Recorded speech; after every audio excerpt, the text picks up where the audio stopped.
to Unit 4, Math of Chem, Lecture B. Today we're going to talk about moles and doing conversions, and then briefly talk about something that we call hydrates. Okay, so moles are a unit of measure in chemistry, really super important. It lets us measure out elements and compounds in a lab situation where you can't actually count the number of little pieces.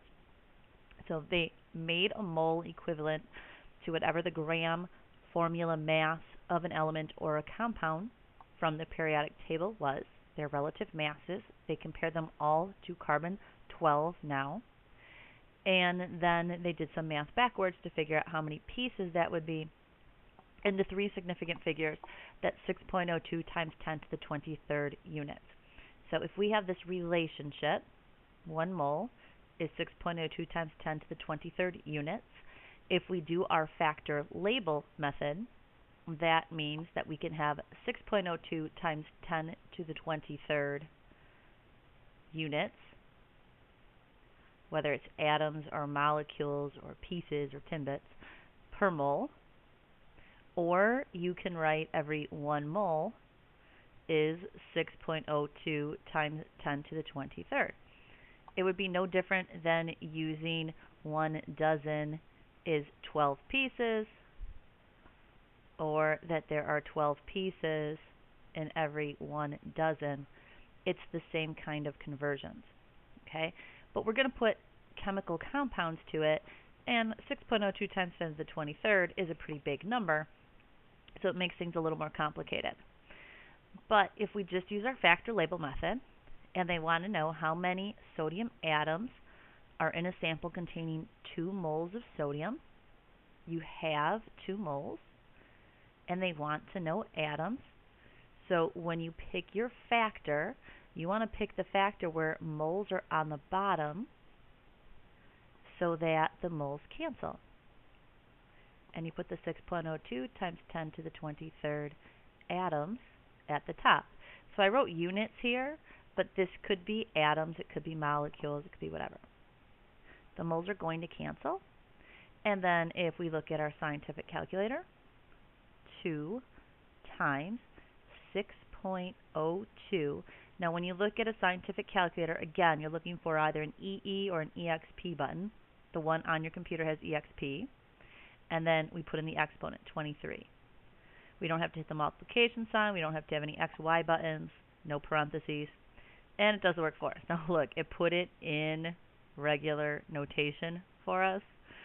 It's going to be 1.2 times 10 to the 24th.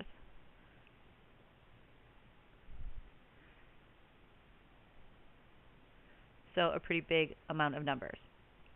All right, if they give you molecules and they want you to convert in the opposite direction, so they're giving us 1.5 times 10 to the 23rd molecules, and they want to know how many moles we have.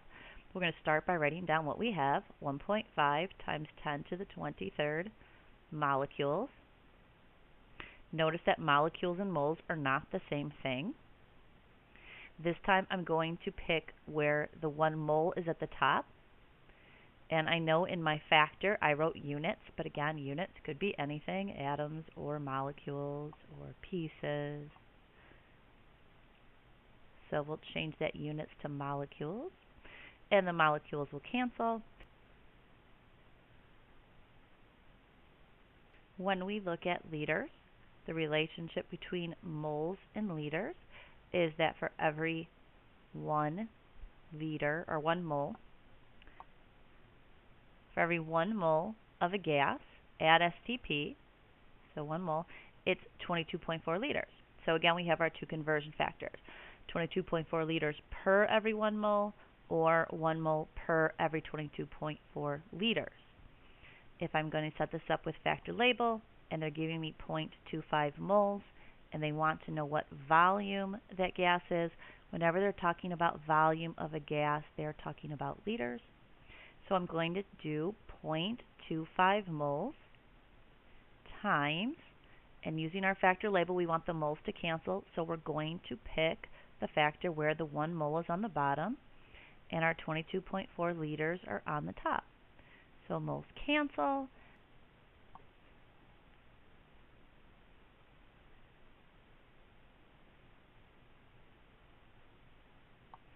If we have the opposite, and they have a sample of gas at STP with a volume of 448 liters, and they want to know how many moles are in there, they gave us 448 liters.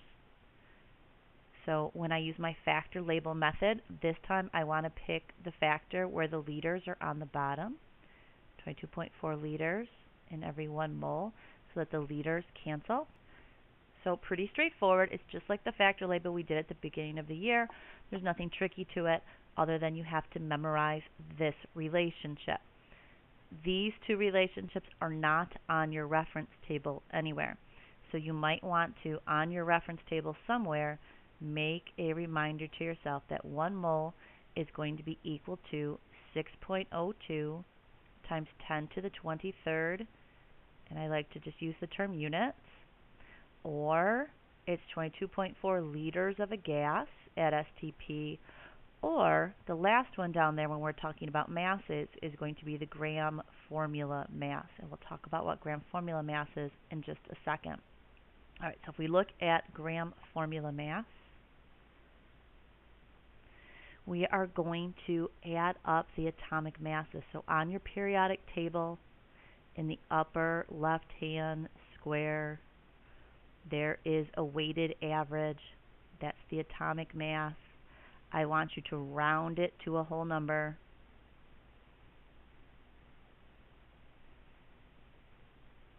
If we happen to have an element and you look up sodium's gram formula mass is 23. And the units that they use here are sometimes called AMUs, or atomic mass units. Sometimes they just might call the unit U. I think that's the abbreviation that the state is using on your reference table now. And sometimes they will use the units grams per mole because they set a mole as the amount that will be equal to the amount of the atomic mass in grams. So if I have 1 mole of sodium, it has a mass of 23 grams, or 23 grams per mole of sodium. That lets us use their atomic masses as our conversion factors when we do our factor label conversions.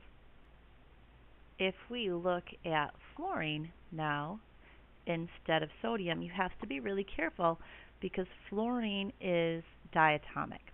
So if they just want to know what is the gram atomic mass of the element fluorine, and notice there's no subscript here, you're going to go to the periodic table, you're going to find fluorine square, you're going to look at his gram atomic mass, so that's 18.9964, and then you're going to round it to a whole number. So that's going to round to 19. And the gram atomic mass of fluorine is 19 grams per mole. That's for the element fluorine. But if they ask you for the gram atomic mass of fluorine gas, we have to remember that fluorine is diatomic. So if they want the gas itself, the formula isn't just F, it's F2. So that means I have 2 atoms of fluorine and each one has a mass of 19. That's going to give us a total formula mass of 38 grams per mole. So you have to be slightly careful of the wording and make sure you watch for the diatomic ones. Okay, so an example of how we would solve a problem using gram formula mass to do a mole conversion. If I have a sample of helium that weighs 20 grams and they want to know how many moles of helium that is, the first thing I'm going to do is find helium on my periodic table and find his mass. So helium's up here, and we have an atomic mass of 4. Helium is just 1 unit, so the atomic mass is 4 grams per mole. And then we just do factor label to convert. So we have 20 grams. We're going to put the 4 grams on the bottom because we want the grams to cancel. And we're going to put the 1 mole at the top because that's what we're trying to solve for. 20 divided by 4 is 5 moles. You have another choice. If you go to reference table T, there is a box that says mole calculations right here. So if we were talking about helium, that exact same example, so they wanted to know how many moles of helium there are in 20 grams. Using that example in this equation, the number of moles was what they were asking for. That would be your X. The given mass was the 20 grams that they told you. And then down here, gram formula mass was the 4 grams per mole. And when you solve for X, we still get 5 moles. So I don't care which method you use. Either works for me. I just like the factor label because I don't have to memorize an equation or use any of the ones on the back. I just do the same math that we've been doing since September.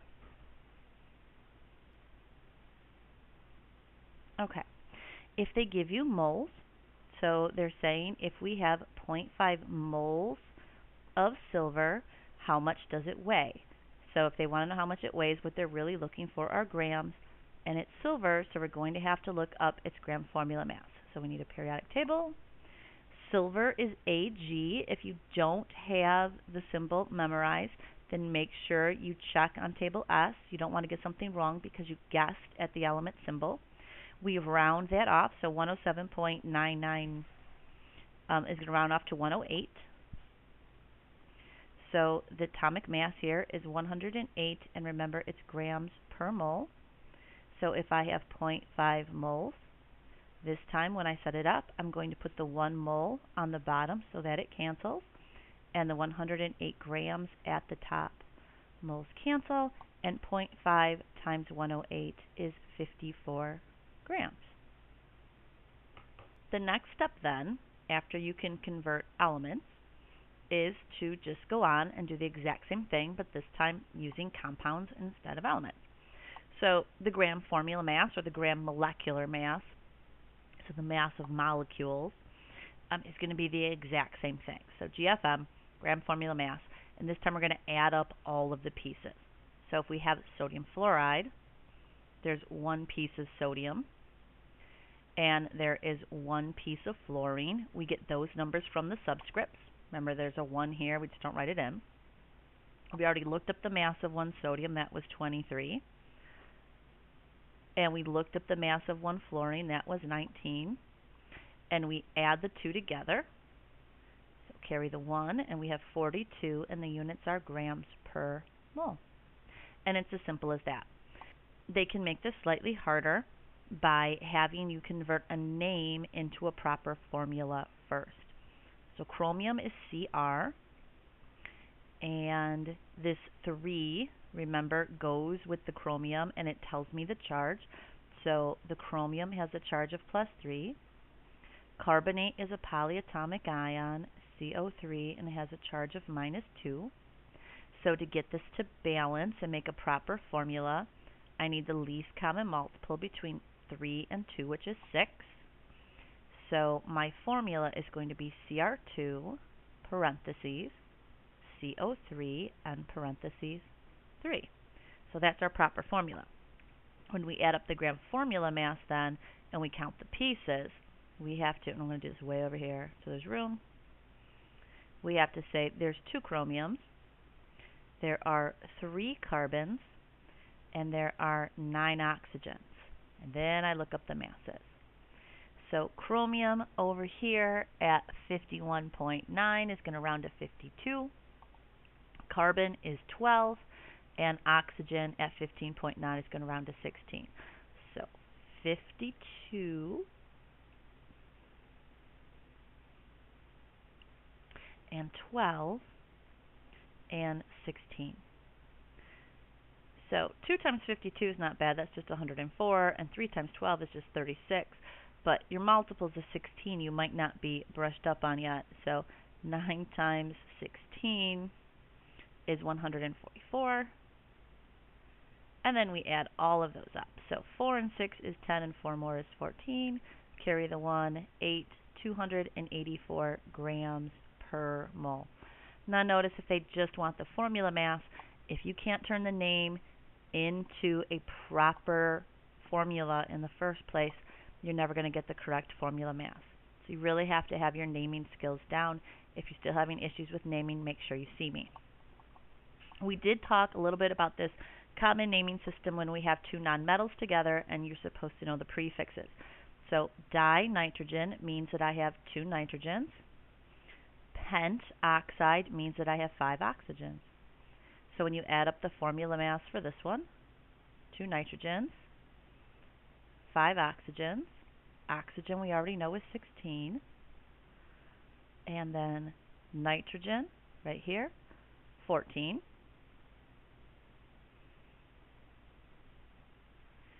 Two nitrogens at 14 each is 28, and 5 oxygens at 16 each is 80. And then we add the two together, and we have 108 grams per mole. All right, now when we're going to use that to do conversions, it's a little confusing at first because we have a sample of aluminum phosphate weighs 35.5 grams. How many moles does it contain? And it's not always obvious right away that you need the gram formula mass. But whenever they give you a mass in grams and they want moles, you will need the gram formula mass. So 1 aluminum, 1 phosphorus, and 4 oxygens. We already know the oxygens are 16 apiece. So 64. We need to look up aluminum and phosphorus. So again, we need our periodic table. Aluminum is right here, 26.9, so 27. And phosphorus is over here at 30.97, so 31. So 27 and 31. And I know I'm going quickly through that because I know where they are on the table and you might not have caught up that fast. You can always pause it to look at those numbers to make sure you know where I got them from. So 122 grams per mole. Now you have a choice. You can do this the factor label way, which is the way that I prefer to do it. 30.5 grams times every 1 mole is 122 grams. The grams will cancel because moles are the only units left. Or you can use the equation from table T. So just to refresh your memory, the equation is the number of moles equals the mass given divided by the gram formula mass. So moles equals mass divided by the gram formula mass. So they want to know the number of moles. That would be your X. The grams given, 30.5. The formula mass, 122. And ta-da, it's the exact same mass. And so X equals 0.25 moles. Either way will work. All right, last example for doing mole conversions, and then we'll talk about hydrates. You have a sample of bromine, and notice that they're talking about the bromine gas, which is diatomic, so it's Br2. That contains 0.75 moles. How much does it weigh? So what they're looking for is an amount in grams. So that means we're going to need the formula mass. 2 bromines at, go to our periodic table. Bromines in group 17, it's the third one down, 79.9, so it's going to round to 80. 2 times 80 is 160 grams per mole. So again, you can either do it the factor label way, 0.75 moles times 160 grams per every 1 mole, and the moles will cancel. Or we can use the equation. So it would be 0.75 moles equals the grams given are what they're going to be looking for, and the gram formula mass is 160. So again, once you solve for X, we're going to multiply both sides by 160 so that that cancels, and I still end up with 0.75 times 160, so X is still going to equal 120 grams. The last topic for today's lecture are compounds that we call hydrates. And what happens in the hydrate is hydrate sounds like water, and that's exactly what we're talking about. When the crystals of an ionic compound form, sometimes water molecules get trapped inside of them. So when we did our separating and mixture lab, some of you ended up with masses that were greater than what you started with. And I said one of the things that sometimes happens when you're evaporating the water out of your salt is the water can get trapped inside of the crystals of the salt in between the spaces. So when we have a hydrate, we show that water molecules are attached with this little dot. So when you see that little dot, you're supposed to think attached. It's not chemically combined. You can get rid of it just by heating it. Think of it as if you had, wet clothes and you threw them in the dryer. The heat from the dryer would get rid of the water, and your clothes weigh less once they're dry. Same thing happens with a hydrate. This compound is going to weigh more because it has this water stuck in the middle, and you can heat it over a flame or in a drying oven and get the water out, and then your compound is going to weigh less. This dot does not mean multiplication like it means in math class. It just means attached. So when we do the gram formula mass, this 5 is going to carry through to the water. So you have two choices for doing gram formula mass with hydrates. So the first way is to just count all of the pieces. So you have 1 copper and 1 sulfur and 4 oxygens plus the 5 oxygens from over here, so a total of 9 oxygens, and then 5 times 2, 10 hydrogens. And that gives us a total formula mass of 25, or 250. Sorry about that. All right, I have a preferred way, and this is kind of a shortcut way. I add up just the ionic compound. So 1 copper and 1 sulfur and 4 oxygens. And then we add these together, so 8, 9, 10, carry the 1, 12, 15, 16, 160. And I have 5 waters. And water's gram formula mass is something that I have memorized. It's 18 grams per mole. So if I have 5 waters, I can just say 5 times 18, which gives me 90. And then to get my total formula mass, I just do the 160 plus the 90. And I'm right back to my 250. And you might say, why bother to do that? And it's not much of a shortcut. But one of the things that you might be asked to do is tell me the percent of water in the hydrate. If you do it this way, where you've multiplied it out, you already know out of the 250 grams, 90 of it is from water.